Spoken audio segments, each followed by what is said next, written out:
খাল-বিল ও নদীতে পানি বাড়ায় সরবরাহ কমে মাছের দর বাড়তি। বিভিন্ন জেলায় সপ্তাহ ব্যবধানে বেড়েছে সবজির দাম।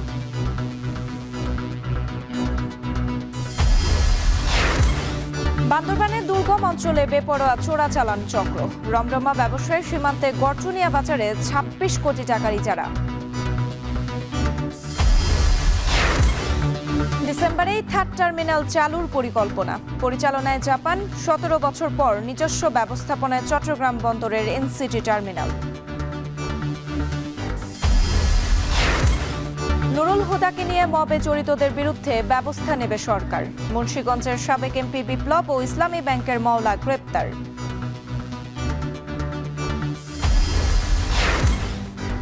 এবং ইরানের সরকার পরিবর্তনের ইঙ্গিত ট্রাম্পের। মস্কোতে আজই পুতিনের সঙ্গে ইরানি পররাষ্ট্রমন্ত্রীর বৈঠক, আসতে পারে গুরুত্বপূর্ণ সিদ্ধান্ত।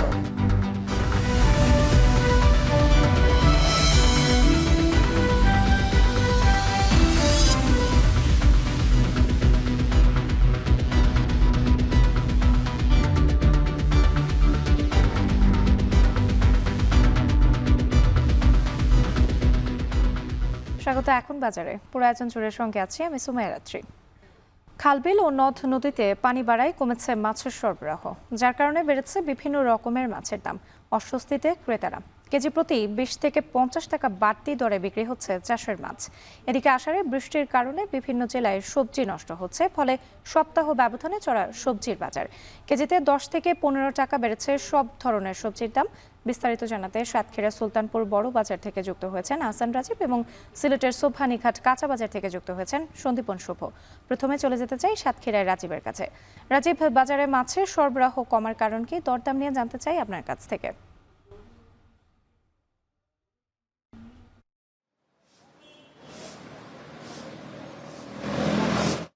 পাইকারি যারা মাছের ব্যবসায়ী রয়েছেন এবং যারা মাছ চাষি রয়েছেন তারা কিন্তু এখানে মাছ বিক্রি করতে নিয়ে আসেন। তবে গত কয়েকদিন কিন্তু এই বাজারে মাছের সরবরাহ কমেছে। এর কারণ হিসেবে এখানকার ব্যবসায়ীরা আমাদেরকে জানিয়েছেন যে এখন যে সময়টি চলছে বর্ষা মৌসুম, এবং এই বর্ষা মৌসুমের কারণে এখানকার যে মাছের ঘেরগুলো রয়েছে এখানে পানির পরিমাণটি কিন্তু বেড়েছে। একই সাথে যে খাল বিল রয়েছে সেখানেও কিন্তু পানির পরিমাণ বেশি, যে কারণে বাজারে মাছ কিন্তু সরবরাহ কমেছে। একই সাথে সুন্দরবন এখানে প্রাকৃতিক মাছের যে বড় উৎস, এই সুন্দরবনে কিন্তু ৩ মাসের জন্য মাছ ধরাই নিষেধাজ্ঞা রয়েছে বন বিভাগের পক্ষ থেকে, যে কারণে সুন্দরবনের যে সমস্ত নদীখাল রয়েছে সেখানেও কিন্তু এখন মাছ ধরা যাচ্ছে না, যে কারণে বাজারে সরবরাহ নেই।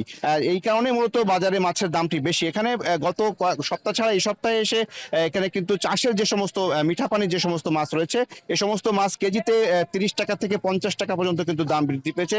একই সাথে যে সমস্ত লবণ পানির মাছ রয়েছে যেগুলো ঘেরে চাষ হয় সেগুলো কিন্তু দাম বেড়েছে ৫০ টাকা থেকে ১০০ টাকা পর্যন্ত। বিশেষ করে এখানে ভেটকি মাছ, পার্শে মাছ এবং লবণ পানি যে সমস্ত মাছ রয়েছে সেগুলোর দাম সবচেয়ে বেশি। একই সাথে চাষের যে সমস্ত মিষ্টি পানির মাছ রয়েছে, রুই, কাতলা, মৃগেল, এছাড়া পাঙাশ মাছ রয়েছে, এগুলোর দাম কিন্তু কেজিতে ৩০ টাকা থেকে ৫০ টাকা পর্যন্ত বেড়েছে। আমরা বাজার ঘুরে সকাল থেকে দেখেছি এখানে মাছ, যে পরিমাণ মাছ প্রতিদিন এখানে আসে তার অর্ধেকেও মাছ কিন্তু বাজারে আসছে না, যে কারণে মূলত মাছের ঘাটতি তৈরি হয়েছে। একই সাথে এখানকার যে মাছের দোকানগুলো রয়েছে, মাছের আড়তগুলো রয়েছে, সেখানে কিন্তু মাছের পরিমাণও কম। বাজারে খুচরা পর্যায়ে যারা বিক্রেতা রয়েছেন তারাও কিন্তু তাদের চাহিদা মতো মাছ পাচ্ছেন না বলে জানিয়েছেন। এছাড়া এখান থেকে প্রতিদিন দেশের বিভিন্ন অঞ্চলে কিন্তু পাইকারিতে মাছ চলে যায়, সেই মাছগুলো কিন্তু এখানে আসছে না। পাইকারি ব্যবসায়ীরাও কিন্তু তারা মাছ পাচ্ছেন না বলে আমাদেরকে জানিয়েছেন। মূলত বছরের এই সময়টিতে আসলে মাছের সংকট থাকে। একই সাথে ঘেরগুলোতে কিন্তু নতুন করে মাছ ছাড়া হয়, ছোট পোনা মাছ ছাড়া হয়, যেটি বড় হতে কিছুদিন সময় লাগে, যে কারণে মূলত মাছের সংকট তৈরি হচ্ছে। এবং এই যে সুন্দরবন যেটি বন্ধ রয়েছে, যে কারণে সবচেয়ে বড় সংকটটি এখানে তৈরি হচ্ছে। কারণ সুন্দরবন সহ সুন্দরবনের আশপাশের যে সমস্ত নদী রয়েছে, নদী খাল রয়েছে, সেখানে কিন্তু বিপুল পরিমাণ মাছ কিন্তু আহরণ করেন জেলেরা, সেই মাছটি কিন্তু বাজারে আসছে না। একই সাথে চাষের মাছও সংকট তৈরি হয়েছে। এই বছরের এই সময়টিতে কিন্তু মূলত মাছ চাষ হয়, যে কারণে মূলত বাজারে মাছ আসছে না বলে ব্যবসায়ী আমাদেরকে জানিয়েছেন। তো সব মিলিয়ে আগামীতে কিন্তু এই বাজারে মাছ যখন সরবরাহ বাড়বে তখন দাম কিছুটা কমতে পারে বলে আমাদেরকে জানিয়েছেন ব্যবসায়ীরা। তো আমার কাছে এই ছিল সাতক্ষীরা সুলতানপুর বড় বাজার থেকে মাছ বাজারের সবশেষ তথ্য। রাত্রি মাছ বাজারের খবর শুনছিলাম রাজীবের কাছ থেকে। এবার যেতে চাই সিলেটের শুভর কাছে। শুভ, আপনার কাছে জানতে চাই সবজি বাজারে দাম বাড়ার কারণ হিসেবে ব্যবসায়ীরা আসলে কি বলছেন?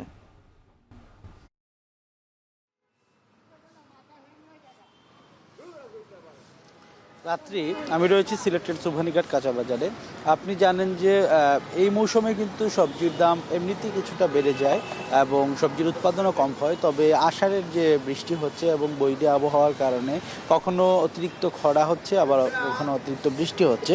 এইসব কারণে কিন্তু উৎপাদন বা সরবরাহ সবগুলোই কিন্তু সংকট রয়েছে এবং এই সংকটের কারণে কিন্তু সবজির দাম আজকে অনেকটাই বৃদ্ধি পেয়েছে এবং সপ্তাহ ব্যবধানে যদি আমি বলি তাহলে কিন্তু 10 থেকে 15 টাকা খুচরা বাজারে বেশি দামে বিক্রি হচ্ছে, কোনো কোনো সবজি তারও বেশি দামে বিক্রি হচ্ছে। আজকের বাজার দর যদি আমি প্রথমে আপনাকে বলতে চাই, সেক্ষেত্রে করলার দাম কিন্তু প্রতি কেজি 80 টাকা কেজি দরে বিক্রি হচ্ছে, যেটি গত সপ্তাহে আমরা দেখেছি 60 থেকে 70 টাকায় বিক্রি হয়েছিল। এছাড়াও যদি আমি কাঁকরোলের কথা বলতে চাই, কাঁকরোল কিন্তু গত সপ্তাহে 50 টাকা কেজি দরে বিক্রি হলেও আজকে কিন্তু 60 থেকে 70 টাকা কেজি দরে বিক্রি হচ্ছে। পেঁপে বিক্রি হচ্ছে এখানে কিন্তু 50 টাকা কেজি দরে, যেটি গত সপ্তাহেও 30 থেকে 35 টাকা কেজি দরে বিক্রি হয়েছে। সবচেয়ে দাম বেড়েছে টমেটোর।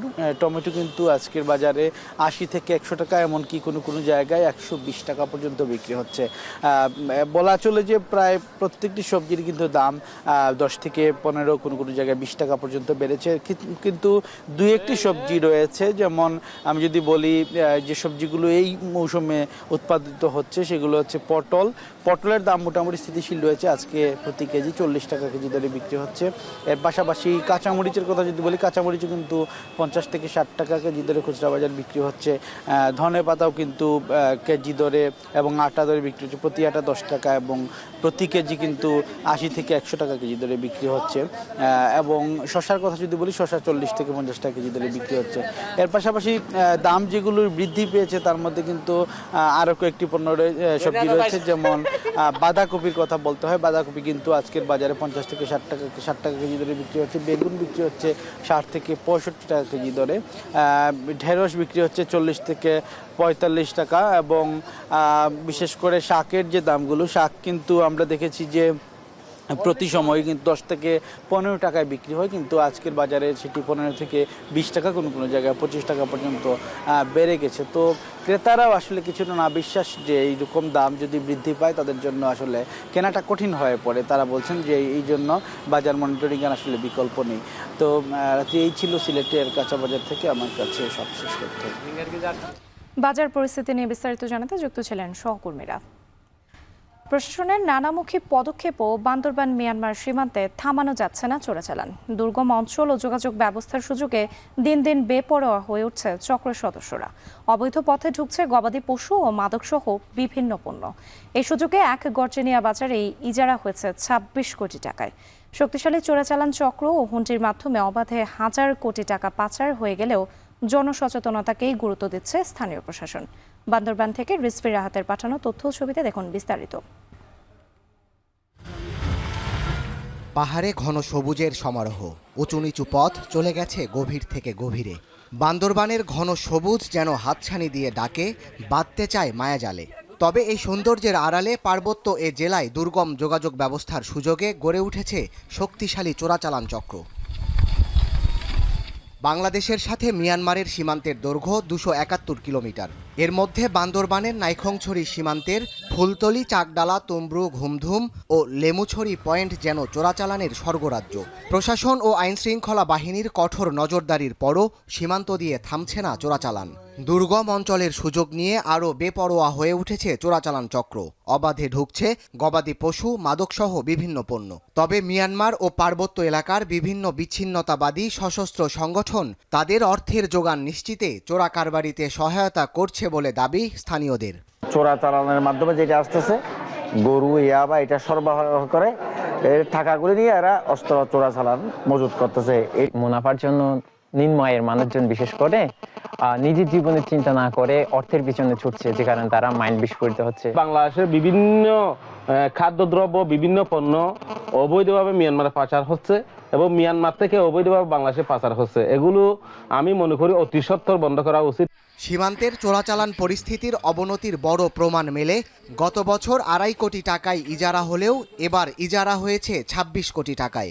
বাজারটি কক্সবাজারের রামু উপজেলার মধ্যে হলেও নাইখংছড়ির কাছে এবং আইন শৃঙ্খলার বিষয়টিও দেখভাল করা হয় নাইখংছড়ি থেকেই। এ বাজারের রসিদেই বৈধতা দেয়া হয় চোরাই গরুর। পাশাপাশি এই রুট ব্যবহার করে রোহিঙ্গা অনুপ্রবেশেও জড়িত শক্তিশালী চক্রটি। অবৈধ কাজে হুন্ডি ও মোবাইল ব্যাংকিংয়ের মাধ্যমে পাচার হচ্ছে হাজার কোটি টাকা। বাংলাদেশ থেকেও অহরহর পণ্য ওইদিকে পাচার হচ্ছে। এই টাকাগুলো হুন্ডির মাধ্যমে, বিভিন্ন ব্যাংকের মাধ্যমে এবং বাংলাদেশে বিভিন্ন ফন্ডের মাধ্যমে টাকাগুলো পাচার হচ্ছে। বর্ডার ক্রস করে যে কোনো প্রকারে আমাদের এখানে বাংলাদেশে আসতেছে, এরা কিছু ক্যাম্পে যাইতেছে, কিছু বিভিন্ন জায়গায় স্থান নিতেছে আর কি। তবে এ বিষয়ে পুলিশ ও বিজিবির কেউ ক্যামেরার সামনে কথা বলতে রাজি হননি। আর স্থানীয় প্রশাসন জানায়, আইন শৃঙ্খলা বাহিনীর তৎপরতার পাশাপাশি স্থানীয়দের সচেতনতার মাধ্যমে চোরাচালান প্রতিরোধ করা সম্ভব। আমরা শুধুমাত্র জনসচেতনতাটাই নিয়ে কাজ করতে পারি। প্রতিরোধ বা ওদেরকে চ্যালেঞ্জ করা বা অভিযান, এগুলো মূলত বিজিবিটাই করেন আর কি। তারা ওনাদের দায়িত্ব তারা পালন করছেন। ওনাদের যতটুকু সাপোর্ট আমাদের পক্ষ থেকে দরকার, যেমন লজিস্টিক গাড়ি বা এরকম রিকুইজিশন করে দেয়, এটা আমরা ওনাদেরকে হেল্প করতেছি। পাশাপাশি আমাদের ইউনিয়ন পর্যায়ে মাঝে মাঝে বিভিন্ন সভা হয়, সেখানে জনসচেতনতামূলক কার্যক্রম চলে। চোরাচালান দমন ও নিরাপত্তা বিবেচনায় সীমান্ত এলাকার বাজারে নজরদারি বাড়ানো এবং যৌথ অভিযানিক দল গঠনের দাবি সীমান্তবাসীর। এখন বান্দরবান। জট খুলছে থার্ড টার্মিনালের। জুলাই বুঝে নিয়ে ডিসেম্বরে চালুর রূপরেখা তৈরি করেছে বেসামরিক বিমান চলাচল কর্তৃপক্ষ। 15 বছরের জন্য টার্মিনালটি পরিচালনা ও রক্ষণাবেক্ষণের দায়িত্ব দেওয়া হচ্ছে জাপানকে, আর 2 বছরের জন্য গ্রাউন্ড হ্যান্ডেলিং এর দায়িত্বে বিমান বাংলাদেশ এয়ারলাইন্স। আরও জানাচ্ছেন নাইমা বের। আংশিক উদ্বোধনের পর কেটেছে 1.5 বছরেরও বেশি সময়, তবুও আলোর মুখ দেখেনি শাহজালাল আন্তর্জাতিক বিমানবন্দরের থার্ড টার্মিনাল। রাজনৈতিক পট পরিবর্তনের পর দুর্নীতি দমন কমিশনের মামলা, প্রকল্প পরিচালক পরিবর্তন ও নকশা জটিলতায় থমকে যায় থার্ড টার্মিনালের অগ্রগতি। তবে জটিলতা কাটিয়ে ফের চালুর আলোচনায় আধুনিক এই টার্মিনাল। টার্মিনালটি নিয়ে আর অপেক্ষা করতে চায় না বেসামরিক বিমান চলাচল কর্তৃপক্ষ। ইতিমধ্যেই শেষ হয়েছে অবকাঠামোর কাজ, এখন চলছে ক্যালিব্রেশন ও ফাংশনাল কর্মকাণ্ড। 15 বছরের জন্য এই টার্মিনালটি জাপানের কাছে দেবার বিষয়ে নীতিগত সিদ্ধান্ত সরকারের। হযরত শাহজালাল আন্তর্জাতিক বিমানবন্দরের এই তৃতীয় টার্মিনালটি পরিচালিত হবে পুরোপুরি জাপানিদের মাধ্যমে। এখানে মোট 6টি জাপানি প্রতিষ্ঠান অপারেশন এবং মেইনটেন্যান্সের দায়িত্ব পালন করবে, যার মধ্যে 2টি জাপানের সরকারি প্রতিষ্ঠান এবং 4টি বেসরকারি প্রতিষ্ঠান। তার অধীনেই বিমান বাংলাদেশ এয়ারলাইন্স করবে গ্রাউন্ড হ্যান্ডলিং, অর্থাৎ বিমানের গ্রাউন্ড হ্যান্ডলিংয়ের পুরোপুরি রিপোর্টিং করতে হবে জাপানের প্রতিষ্ঠানগুলোর কাছে। যদিও জাপানি প্রতিষ্ঠানের সঙ্গে এখনো চুক্তি হয়নি বেবিচকের, তবে আলোচনা এগিয়েছে অনেক দূর। আমরা যে 15 বছরের কন্ট্রাক্টটা করতে যাচ্ছি, যে আমরা স্পেশাল পারপাস কোম্পানি, জাপানিজ কোম্পানির সাথে আমরা এনগেজ হয়েছি অলরেডি। ওনাদের সাথে অনেক ডিটেইলস আমাদের আলোচনা হয়েছে। এই নেগোসিয়েশনটা একটু সময় লাগে, কারণ এখানে লট অফ ফিনান্সিয়াল এবং আদার এসপেক্টস থাকে, বিভিন্ন অর্ডারে থাকে। আমরা যেটা প্রপোজ করছি ওনারা হয়তো অ্যাগ্রি করছেন না, ওনারা আবার রিপ্রপোজাল দিচ্ছেন, ওনাদের সাথে বসেছি। এই প্রসেসটা আমরা খুবই চেষ্টা করছি যত দ্রুত তার সম্বন্ধে শেষ করা। জুলাইয়ে ঠিকাদার থেকে টার্মিনালটি বুঝে নেবার পর শুরু হবে চালুর প্রক্রিয়া। জাপানের দায়িত্ব নেওয়ার 6 মাসের মধ্যেই এই টার্মিনালকে অপারেশনে আনা সম্ভব বলে জানালেন বেবিচক চেয়ারম্যান। চুক্তিটা হওয়ার পরে কিন্তু দে নিডেড টাইম, অ্যাকচুয়ালি তাদের রিক্রুটমেন্ট হবে, ট্রেনিং হবে, ম্যান পাওয়ার ঢুকাইতে হবে, তারপরে ইমার্জেন্সি রান করতে হবে এয়ারপোর্ট।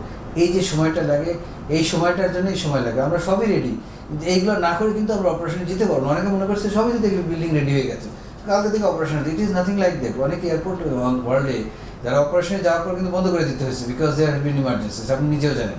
আমরা আমাদের সর্বোচ্চ চেষ্টা করে যাচ্ছি, ছুটির দিনে নাই, আমাদের রাত দিন নেই, আমরা কিন্তু কন্টিনিউয়াসলি কাজ করে যাচ্ছি, আমরা ট্রাই করছি। অন্যদিকে বিমান বাংলাদেশ এয়ারলাইন্সও প্রস্তুতি নিচ্ছে গ্রাউন্ড হ্যান্ডলিংয়ের। তবে এ নিয়ে বিমানের বিরুদ্ধে অভিযোগ থাকায় তাদের সুযোগ দেওয়া হবে 2 বছরের জন্য। এই 2 বছরে তারা যদি যাত্রী চাহিদা পূরণে ব্যর্থ হয়, তাহলে সিভিল এভিয়েশন বিকল্প হিসেবে আন্তর্জাতিক গ্রাউন্ড হ্যান্ডলিং কোম্পানিকে নিয়োগ দেবে। শাহজালাল আন্তর্জাতিক বিমানবন্দরের থার্ড টার্মিনাল চালু হলে এই বিমানবন্দরে যাত্রী সেবা দেবার সক্ষমতা পৌঁছাবে বছরে 2 কোটিতে। বর্তমানে এই বিমানবন্দর 80 লাখ যাত্রী সেবা দিতে সক্ষম। নাইম আবির, এখন, ঢাকা। বেসরকারি ব্যবস্থাপনার 17 বছর চালানোর পর সবচেয়ে আয়বর্ধক ও আধুনিক কন্টেইনার টার্মিনাল এনসিটি প্রথম নিজস্ব ব্যবস্থাপনায় পরিচালনা করতে যাচ্ছে চট্টগ্রাম বন্দর কর্তৃপক্ষ। 7 জুলাই বর্তমান অপারেটরদের সাথে চুক্তির মেয়াদ শেষ হলেই কার্যকর হবে এই সিদ্ধান্ত। এক্ষেত্রে বিভিন্ন যন্ত্রপাতি পরিচালনা ও আইটি ব্যবস্থাপনায় 42 কোটি টাকায় হবে বন্দরের। এই সিদ্ধান্তকে স্বাগত জানালেও ব্যবহারকারীরা বলছেন, জনবল সংকট এবং পূর্ব অভিজ্ঞতা না থাকায় টার্মিনাল পরিচালনা করা বন্দরের জন্য কঠিন হয়ে পড়বে। বিস্তারিত জানাচ্ছেন হাজিরা শিউলি। চট্টগ্রাম বন্দরের রাজস্ব আয়ের প্রায় অর্ধেক যোগান দেয় নিউমোরিং কন্টেনার টার্মিনাল এনসিটি। 2007 সালে নির্মিত 2500 কোটি টাকা বিনিয়োগের এই টার্মিনালে অপারেটর নিয়োগ নিয়ে শুরু থেকেই ছিল অনিয়মের অভিযোগ। প্রথম কয়েক বছর উন্মুক্ত দরপত্রের মাধ্যমে দেশীয় অপারেটর সাইপ পাওয়ার টেক এনসিটি চালালেও দীর্ঘদিন ধরে বিনা টেন্ডারে বারবার মেয়াদ বাড়িয়ে উন্মুক্ত ক্রয় পদ্ধতিতে কাজ করছে সাইপ পাওয়ার টেক। এই প্রক্রিয়া বহাল রেখেই 2023 সালে বিশ্বের পঞ্চম বৃহত্তম টার্মিনাল অপারেটর দুবাইয়ের ডিপি ওয়ার্ল্ডকে এনসিটি পরিচালনার ভার দেওয়ার সিদ্ধান্ত নেয় বিগত সরকার। অন্তর্বর্তীকালীন সরকারও এই প্রক্রিয়া এগিয়ে নিলেও উন্মুক্ত দরপত্রের মাধ্যমে অপারেটর নিয়োগ সময় সাপেক্ষ হওয়ায় জানুয়ারিতে আবার সাইপ পাওয়ার টেকের চুক্তির মেয়াদ 6 মাস বাড়ানো হয়, যা শেষ হবে 6 জুলাই। যদিও বিদেশি প্রতিষ্ঠানকে না দিয়ে এনসিটি বন্দরের নিজস্ব ব্যবস্থাপনায় পরিচালনার দাবি জানিয়ে আন্দোলন করছে শ্রমিক কর্মচারী সহ বিভিন্ন রাজনৈতিক দল। এর আগে 2009 সালে বিদেশি প্রতিষ্ঠানকে দিতে দরপত্র আহ্বান করা হলেও বিগত আওয়ামী লীগ সরকারের মন্ত্রী ও এমপিদের হস্তক্ষেপে বাতিল হয়। এবার সাইফের সাথে চুক্তির মেয়াদ আর না বাড়িয়ে গেল 18 জুন নৌপরিবহন মন্ত্রণালয়ের এক সভায় 6 মাসের জন্য চট্টগ্রাম বন্দরকে এনসিটি চালানোর জন্য নীতিগত সিদ্ধান্ত হয়। এরপরই নিজস্ব ব্যবস্থায় এনসিটি চালাতে বিভিন্ন যন্ত্রপাতি পরিচালনা ও আইটি খাতে 42 কোটি টাকা ব্যয়ের অনুমোদনের অনুরোধ জানিয়ে নৌপরিবহন মন্ত্রণালয়ে চিঠি দিয়েছেন বন্দর চেয়ারম্যান। পণ্য খালাসে প্রয়োজনীয় শ্রমিক না দেয়া এবং অতিরিক্ত বিল করা সহ সাইপ পাওয়ার টেকের কাছে বন্দর ব্যবহারকারীরা জিম্মি ছিলেন দাবি করে সরকারের এই সিদ্ধান্তকে স্বাগত জানিয়েছেন সিএনএফ এজেন্টরা। এদিকে সরকারি ব্যবস্থাপনায় গেলেও সেবার গতি যাতে ব্যাহত না হয় সেদিকে লক্ষ্য রাখার তাগিদ বন্দর ব্যবহারকারীদের। 17 বছর ধরে আন্দোলন হয়েছিল, কেউ কিছু করতে পারেনি। একটা করাপশন থেকে আমরা মুক্ত হয়েছি, একছত্র আধিপত্য থেকে আমরা মুক্ত হয়েছি। চট্টগ্রাম বন্দরের সমস্ত ইকুইপমেন্ট চট্টগ্রাম বন্দর 6 মাসের জন্য এই এনসিটি চালানো কোনো সমস্যা আছে বলে আমি মনে করি। আমাদের যে জাহাজগুলো আসে সেই জাহাজগুলো থেকে কন্টেনার নামানো, সেই কন্টেনারগুলোকে প্লেস করা, ফুলে ডেলিভারি দেওয়ার যে সকল ব্যবস্থাপনাগুলো আছে সেগুলোতে তারা কিন্তু একটা অভ্যস্ত হয়ে গেছে। বন্দর যদি নিজে ব্যবস্থাপনায় ফিরে যায় সেটিকেও আগে একটু খেয়াল রাখতে হবে যাতে করে আমাদের যে ব্যবস্থাপনাগুলো এখন আছে সেই ধরনের সার্ভিসগুলো এবং সেই ধরনের দক্ষ তাদের যে লোকজন আছে সেগুলোকে দিয়ে যেন অপারেট করা হয়। এনসিটির সিংহভাগ যন্ত্রপাতি চট্টগ্রাম বন্দরের হলেও অধিকাংশই পরিচালনা করছে বেসরকারি অপারেটরের জনবল। এছাড়া দীর্ঘ 17 বছর কন্টেনার হ্যান্ডলিং ও পণ্য ডেলিভারিতে সরাসরি সম্পৃক্ততা নেই বন্দরের শ্রমিক কর্মকর্তা কর্মচারীদের। ফলে হুট করে নেওয়া এই সিদ্ধান্ত বাস্তবায়ন কঠিন হবে বলে মনে করছেন বন্দরের সাবেক এই কর্মকর্তা। শ্রমিকের বিষয়গুলো ডিল করতে অপারেটর, এখন এই পুরো বিষয়টা যদি চট্টগ্রাম বন্দর নিজে ডিল করে তাহলে তার জন্য একটা বার্ডেন হয়ে যাবে। এই বিশাল কাজটা যদি আমাদের চট্টগ্রাম বন্দরের কর্মকর্তা কর্মচারীর উপরে দেওয়া হয়, এইটা খুব একটা সুখকর সমাপ্তি ঘটবে না। যে জায়গায় নজর দেওয়ার কথা চট্টগ্রাম বন্দরের কর্মকর্তা কর্মচারীদের, সেই জায়গায় না দিয়ে সেই পণ্য হ্যান্ডেলিংয়ের জায়গায় যেটা বেসরকারি অপারেটর করতো সেই জায়গায় পুরো ফোকাস দেবে। বছরে প্রায় 13 লাখ টিউএস কন্টেনার হ্যান্ডলিং করে এনসিটি। এই টার্মিনাল থেকে বছরে বন্দরের আয় 1000 কোটি টাকারও বেশি। G2G ভিত্তিতে অত্যাধুনিক এই টার্মিনালটি দুবাইয়ের ডিপি ওয়ার্ল্ডকে দেওয়ার প্রক্রিয়া চলছে। হাজিরা শিউলি, এখন চট্টগ্রাম। সাবেক সিএসি KM নুরুল হুদাকে গ্রেপ্তার করা হয়েছে রাজধানীর উত্তরা থেকে। রোববার সন্ধ্যায় বিক্ষুব্ধ জনতা KM নুরুল হুদার উত্তরার বাসা ঘেরাও করলে তাকে নিরাপত্তা হেফাজতে নেয় পুলিশ। পরে শেরেবাংলা নগর থানায় বিএনপির মামলায় তাকে গ্রেপ্তার দেখানো হয়। আসিফ ইকবাল খানের প্রতিবেদন। বাংলাদেশের রাজনীতিতে আলোচিত সমালোচিত 2018 সালের নির্বাচন। ওই নির্বাচনে আগের রাতেই ব্যালট বক্সে ভোট দেওয়ার অভিযোগ ওঠে। এবার গ্রেপ্তার দেখানো হলো 2018 সালের বিতর্কিত নির্বাচনের মূল কুশীলব হিসেবে বিবেচিত সাবেক নির্বাচন কমিশনার KM নুরুল হুদাকে। রোববার সন্ধ্যায় বিক্ষুব্ধ জনতা তার উত্তরার বাসা ঘেরাও করে রাখে। সেখান থেকে পুলিশ তাকে নিরাপত্তা হেফাজতে নিয়ে আসে। পরে শেরেবাংলা নগর থানার মামলায় তাকে গ্রেপ্তার দেখানো হয়। নিয়ে আসা হয় মিন্টো রোডের ডিবি কার্যালয়ে। 22 তারিখ সাবেক সিইসি নুরুল হুদা ওনার বিরুদ্ধে একটি শেরেবাংলা নগর থানায় একটি মামলা রুজু হয়, যে মামলার উনি এজাহারভুক্ত আসামি। প্রাথমিকভাবে যেটা জানতে পেরেছি যে আজকে তাকে যেখান থেকে আনা হয়েছে, যে উত্তরা 5 নম্বর সেক্টরের যে হাউস নাম্বার 29 এবং রোড নাম্বার 1/A, তা সেটা তার নিজের বাসা এবং সেখান থেকে স্থানীয় জনগণ তাকে নেয় এবং পরবর্তীতে পুলিশ হেফাজতে দেয়। পুলিশ হেফাজতে দেওয়ার পর এখন বর্তমানে সে ডিবি হেফাজতে আছে।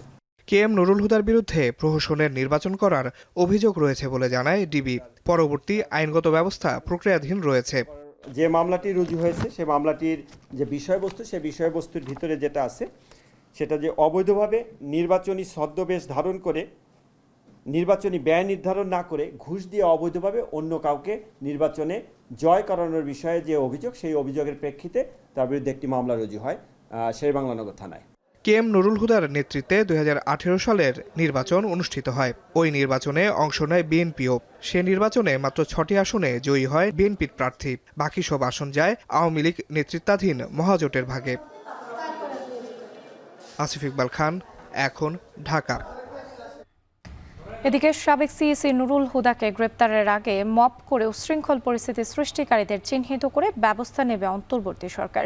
রাতে এক বিবৃতিতে এ কথা জানানো হয়েছে। বিবৃতিতে বলা হয়েছে, নুরুল হুদাকে একটি সুনির্দিষ্ট মামলায় রাজধানীর উত্তরা থানা পুলিশ গ্রেপ্তার করে। এ সময় মব করে বিশৃঙ্খল পরিস্থিতি তৈরি ও অভিযুক্তকে শারীরিকভাবে লাঞ্ছিত করার বিষয়টি সরকারের নজরে এসেছে। দেশের সকল নাগরিকের প্রতি আইন নিজের হাতে তুলে না নেওয়ার অনুরোধ জানানো হয়। বিবৃতিতে আরও বলা হয়, অভিযুক্ত সকল ব্যক্তির বিচার দেশের আইন মেনে হবে। বিচারাধীন বিষয় ও ব্যক্তির ব্যাপারে আদালত সিদ্ধান্ত দেবেন। অভিযুক্ত ব্যক্তির উপর আক্রমণ ও তাকে শারীরিকভাবে লাঞ্ছিত করা বেআইনি, আইনের শাসনের পরিপন্থী ও ফৌজদারি অপরাধ। ন্যায় বিচার প্রতিষ্ঠার সংগ্রামে সকল নাগরিককে সহনশীল ভূমিকা পালনের জন্য অনুরোধ জানানো হয় বিবৃতিতে। মুন্সিগঞ্জ 3 আসনের সাবেক এমপি মোহাম্মদ ফয়সাল বিপ্লবকে গ্রেপ্তার করেছে ঢাকা মহানগর পুলিশের গোয়েন্দা শাখা। রোববার রাজধানীর মণিপুরি পাড়া থেকে তাকে আটক করা হয়। গ্রেপ্তারের বিষয়টি নিশ্চিত করেছেন ডিএমপির গণমাধ্যম ও জনসংযোগ শাখার উপকমিশনার মোহাম্মদ তালেবুর রহমান। সাবেক এমপি ফয়সাল বিপ্লব জুলাই আন্দোলনে হত্যা মামলার আসামি। তিনি 2 মেয়াদে আওয়ামী লীগের ধর্ম বিষয়ক উপকমিটির সদস্য ছিলেন। আওয়ামী লীগ সরকারের পতনের পর থেকে তিনি আত্মগোপনে ছিলেন। এদিকে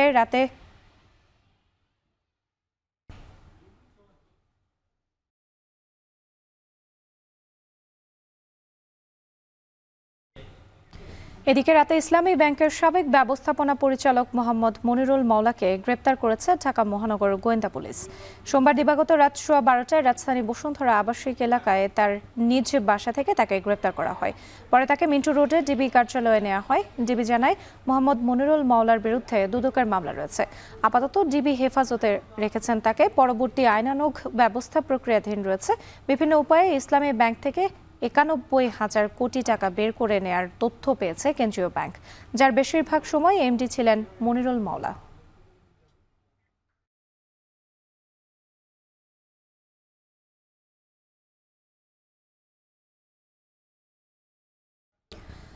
রামপুরায় জাতীয় গ্রিডে কারিগরি ত্রুটির কারণে রাতভর ঢাকার একাংশ বিদ্যুৎহীন ছিল। প্রায় 2.5 ঘন্টা পর বিকল্প উপায়ে ফিরেছে বিদ্যুৎ। তবে গরমে ভোগান্তিতে পড়েন নগরবাসী। রামপুরা গ্রিডের যান্ত্রিক ত্রুটির কারণে ভুতুড়ে পরিস্থিতিতে পড়েন গুলশান, বনানী সহ 13 থেকে 15টি এলাকার বাসিন্দারা। এখনও কোনো কোনো এলাকায় পুরোপুরি স্বাভাবিক হয়নি সরবরাহ। আর জানাচ্ছেন সিফাত শাহরিয়ার। রামপুরা ডিআইটি সড়ক, প্রধান সড়ক ধরে তাকালে দৃষ্টিসীমার মধ্যে সবই আবছায়া। নিজস্ব আলোতেই চলছে যানবাহন। সড়কবাতি থাকলেও নেই আলো। যানবাহনের রঙিন আলোয় যতটুকু পথ চেনা, আর আবাসিক এলাকা তো আরও অন্ধকারাচ্ছন্ন। যেন এক ভুতুড়ে পরিস্থিতিতে নগরবাসী।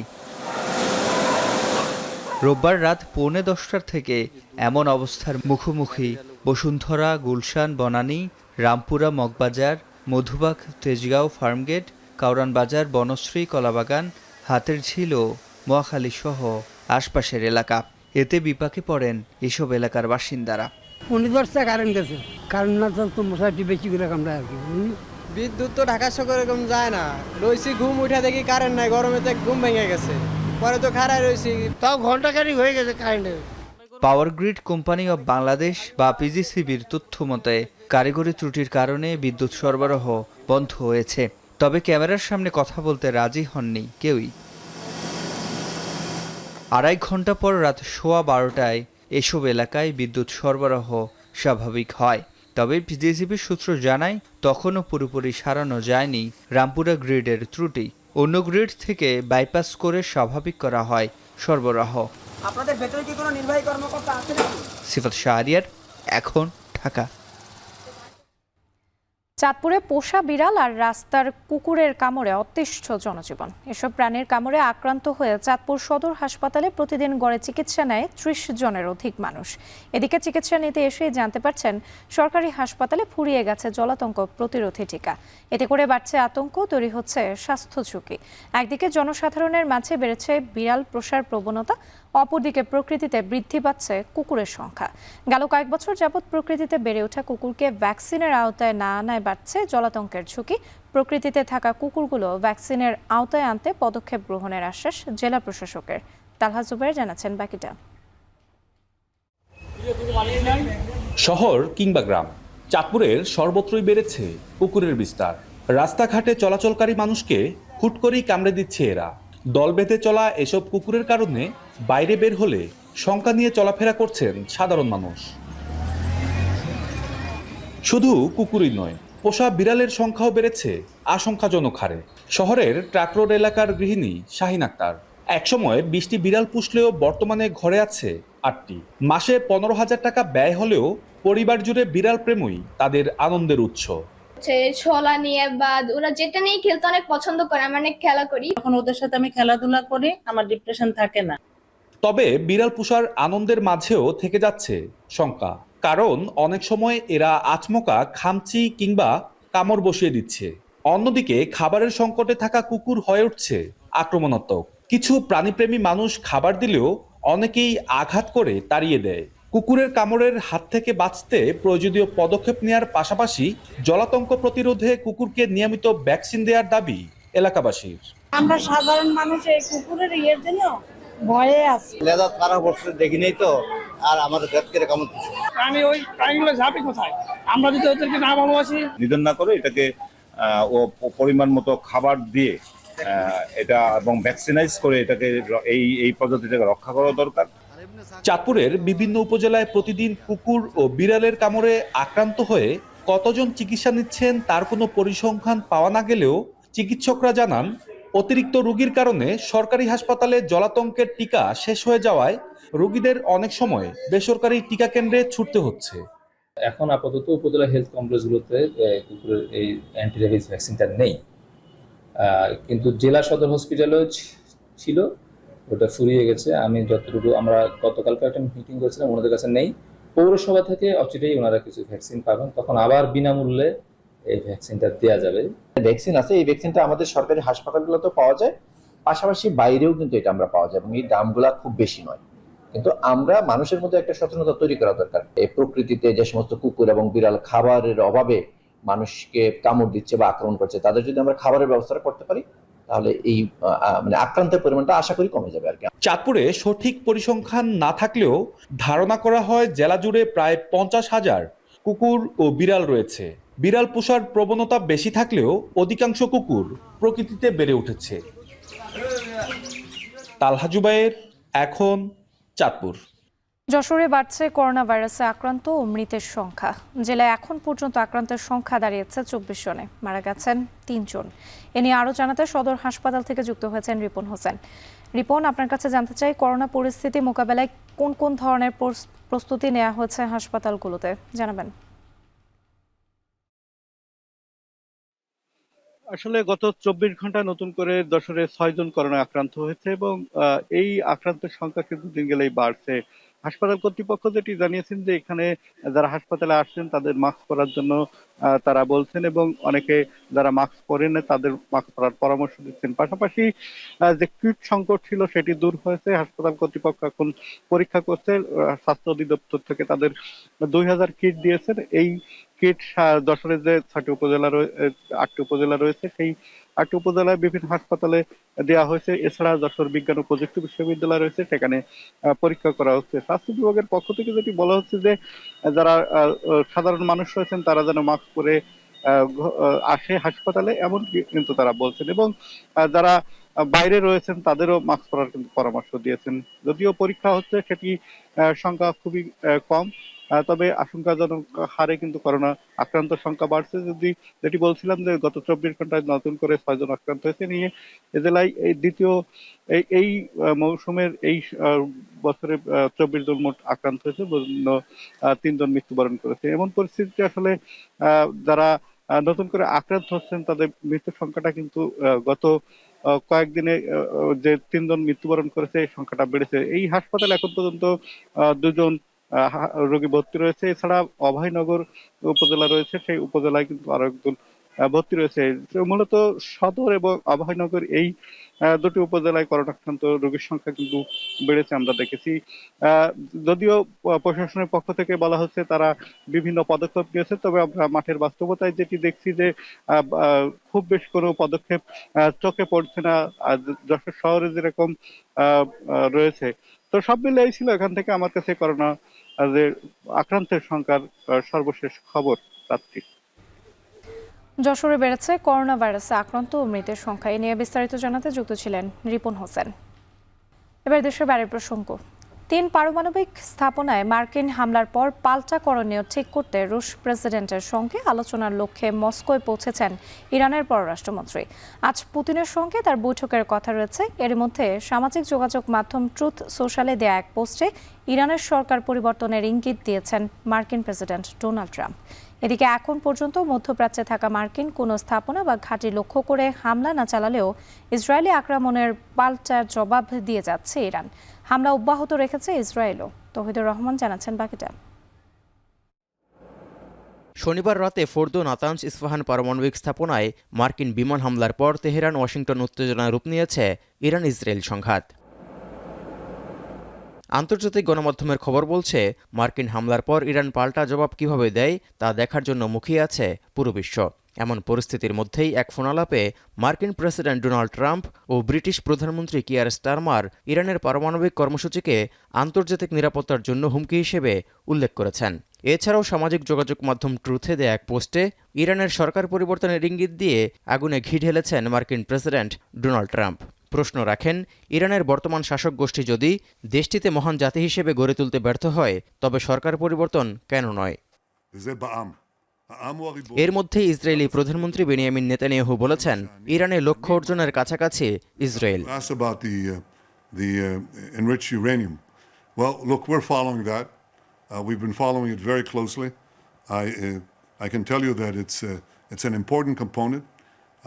Of a nuclear program. It's not the sole component. It's not a sufficient component. এমন উত্তেজনার মধ্যেই রাশিয়া সফরে গেছেন ইরানের পররাষ্ট্রমন্ত্রী আব্বাস আরাকচি।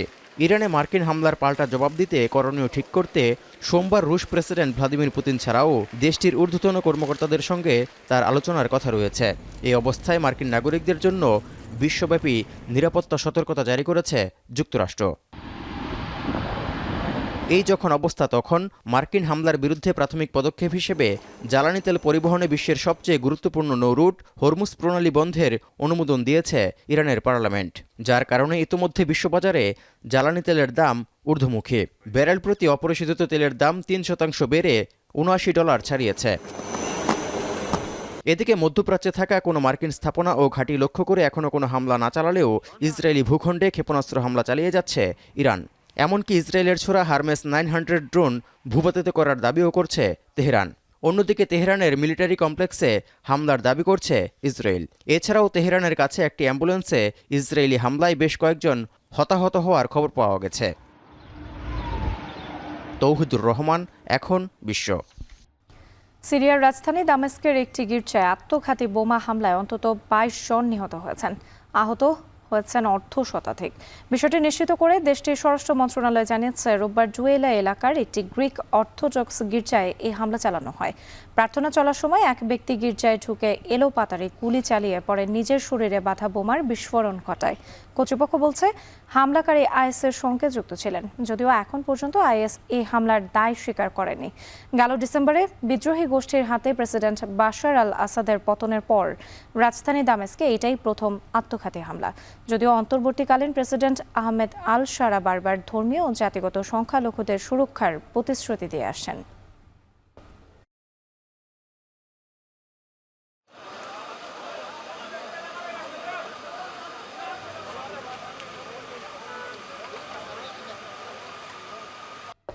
এবারে খেলা প্রসঙ্গ। মাত্র 2 ম্যাচ আয়োজনের পরই পরিবর্তন করতে হচ্ছে জাতীয় স্টেডিয়ামের ঘাস। সিঙ্গাপুরের বিপক্ষে ম্যাচ আয়োজনের জন্য তাড়াহুড়ো করে 7 লাখ টাকা খরচ করে ঘাস লাগানো হলেও সেটি টেকসই হয়নি। একই সঙ্গে বিভিন্ন জাতের ঘাসের মিশ্রণে এটি খেলার অনুপযুক্ত হয়ে পড়েছে, যাতে ফুটবলারদের চোটে পড়ার শঙ্কাও থাকে। নতুন ঘাস লাগাতে শীঘ্রই জাতীয় ক্রীড়া পরিষদের কাছে অর্থ বরাদ্দ চাইবে বাফুফে। তবে অর্থ ব্যয়ে কোনো নয়-ছয় হয়েছে কিনা সেটি তদন্ত করা হবে বলে হুঁশিয়ারি দিয়েছে এনএসসি। আরও জানাচ্ছেন শরীফ রওশন। জাতীয় স্টেডিয়ামের সংস্কার কাজ শুরু হয় 4 বছর আগে 2021 সালে। এরপর দেশের ফুটবলের প্রধান ভেন্যুকে আধুনিক মানের করতে দফায় দফায় বাড়ে বাজেট। বিশেষ করে স্টেডিয়ামের মূল আকর্ষণ ফুটবল মাঠে সজীবতা ফেরাতে বিশাল অঙ্কের অর্থ বরাদ্দের পাশাপাশি নেওয়া হয় অনেক পরিকল্পনা। তবে সবই যেন শুভঙ্করের ফাঁকি। ঐতিহাসিক এই স্টেডিয়াম ঘিরে দীর্ঘদিন ধরে যে স্বপ্ন বুনেছিলেন ফুটবলাররা, সবই যেন থমকে গেছে বাফুফের দায়িত্বপ্রাপ্তদের অপেশাদার আচরণে। মাঠের ঘাস লাগাতে 7 লাখ টাকা ব্যয় হয়েছে ঠিকই, তবে আন্তর্জাতিক মানের খেলা উপযোগী হয়নি মাঠটি। জাতীয় স্টেডিয়ামের ঘাস দেশের আবহাওয়ার সঙ্গে কতটা মানানসই, এমন প্রশ্ন উঠেছে। আমাদের দেশে যেই বিটি মাটি বলা হয় যে আপনার এই মাটিটা যদি ঠিক থাকে, যেটাকে বলে দোআঁশ মাটির মতো, এইটা থাকলে আপনার গাছের গোড়াটাকে ধরে রাখবে, এই গাছটা চলবে না। কাজেই এখন যেহেতু আপনার ড্রেনেজ সিস্টেম ভালো হয়েছে, ওয়াটার এই স্প্রিন্টার সিস্টেম ভালো হয়েছে, তা আমার মনে হয় যে সেই দিকে চিন্তা করেই আপনার গাছ লাগাতে হবে।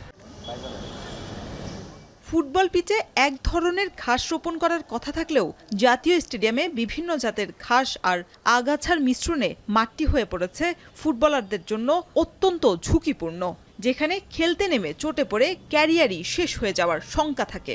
আমি ক্যালকাটা লিগে খেলেছি, ওখানে এক ধরনের ঘাস, সেই জায়গাটায় আমরা আসতে হয়তো দেরি হচ্ছে, বাট চলে আসবে হয়তো। এটা সদিচ্ছা থাকতে হবে যে কত জলদি এটা করা যায়, যত জলদি করবে তত আমাদের দলের জন্য ভালো। এসব কারণে টনক নড়েছে বাফুফের। মাত্র 2 ম্যাচ পরই ঘাস পরিবর্তনের সিদ্ধান্ত নিয়েছে দেশের ফুটবলের নিয়ন্ত্রক সংস্থা। কয়দিনের ব্যবধানেই ঘাস পরিবর্তনে যে অর্থ ব্যয়, এর দায় কি এড়াতে পারে বাফুফে? নিশ্চিত কি করবে জানি না, আমাদেরই মনে করতেই রোববার নিতে পারি। গাইডলাইন দিচ্ছি আমি কয়েকদিনের মধ্যে, দেখো টেন্ডার নোটিশটা পাইলে আমি দেখতে পারবো বাংলাদেশের বাইরে বা বাংলাদেশের মধ্যে যে দেয়। পুরো স্টেডিয়ামের সংস্কার কাজ জাতীয় ক্রীড়া পরিষদ তদারকি করলেও মাঠে ঘাস রোপণের কাজটা করেছে স্বয়ং বাফুফে, যে কারণে ঘাসের দায়টাও তাদের ওপরই বর্তায়। তবে বাফুফের আবারও অর্থ বরাদ্দ চাওয়ার বিপরীতে করা হুঁশিয়ারি দিয়েছে এনএসসি। প্রজেক্ট শেষ হলে তখন আইএমইডিতে কিন্তু একটা কমিটি হয়, এর উইদিন 3 মাস তারা মাঠে আসে, তারা চেক করে যে তারা যে বাজেট দিয়েছিল তাদের যে বাজেট অনুযায়ী আমরা কাজ করেছি কিনা। প্রত্যেকটা পয়েন্টে তারা যায়, যে কাজ দেখার পরে তারা একটা রিপোর্ট দেয়। এই তদন্ত হয়ে গেলে আমি বলতে পারবো যে কী হয়েছে। তার আগে কিন্তু আসলে আমার বলা টাফ যে এটা ঠিক হয়েছে না ঠিক হয়নি। হংকংয়ের বিপক্ষে ম্যাচের আগে বাফুফের ঘাস পরিবর্তনের সিদ্ধান্তে এই স্টেডিয়াম থেকে আবারও নির্বাসিত হচ্ছে ফুটবল। শরীফ রওশন, এখন, ঢাকা। শেষ করছি এখন বাজার, তবে যাওয়ার আগে শিরোনামগুলো আরও একবার। খালবিল ও নদীতে পানি বাড়ায় সরবরাহ কমে মাছের দর বাড়তি। বিভিন্ন জেলায় সপ্তাহ ব্যবধানে বেড়েছে সবজির দাম।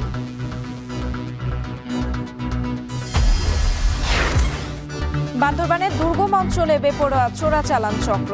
রমরমা ব্যবসায় সীমান্তে গড়চুনিয়া বাজারে 26 কোটি টাকার ইজারা। ডিসেম্বরে থার্ড টার্মিনাল চালুর পরিকল্পনা পরিচালনায় জাপান। 17 বছর পর নিজস্ব ব্যবস্থাপনায় চট্টগ্রাম বন্দরের এনসিটি টার্মিনাল। নুরুল হুদাকে নিয়ে মবে জড়িতদের বিরুদ্ধে ব্যবস্থা নেবে সরকার। মুন্সিগঞ্জের সাবেক এমপি বিপ্লব ও ইসলামী ব্যাংকের মাওলা গ্রেপ্তার।